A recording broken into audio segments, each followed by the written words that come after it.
தெளிந்த புத்தியுள்ளவர்களாயிருங்கள், விழித்திருங்கள்.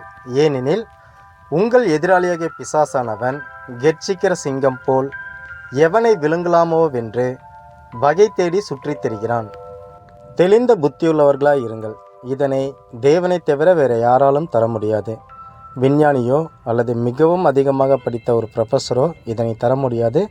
இந்த தெளிந்த புத்தியை நாம் தேவனிடத்திலிருந்து மாத்திரமே பெற்றுக்கொள்ள முடியும். விழித்திருங்கள்.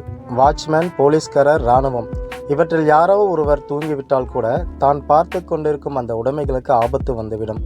அதுபோல நம்முடைய சரீரத்திற்கும் மனதிற்கும் நாமே காவல்காரர்கள். நாம் விழித்திராவிட்டால் நம்முடைய உடைமைகளுக்கு ஆபத்து வந்துவிடும். உங்கள் எதிராளியாகிய பிசாசானவன், நம்முடைய எதிரி பிசாசு என்பது தெள்ளத் தெளிவாக புரிந்துவிட்டது. கெர்ச்சிக்கிற சிங்கம் போல, இவன் சிங்கம் போலத்தான் இருக்கிறான். ஆனால் நம்முடைய இரட்சகர் யூதா கோத்திரத்து சிங்கமாகவே இருக்கிறார். அதனால் நாம் பயப்பட தேவையில்லை. எவனை விழுங்கலாமோ வென்று வகை தேடி சுற்றித் திரிகிறான்.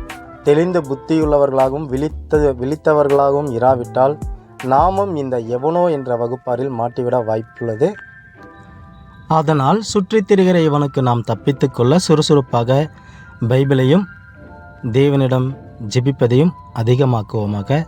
நாம் பரலோக பரிசை பெற்றுக்கொள்வோமாக. அன்புக்குரியவர்களே,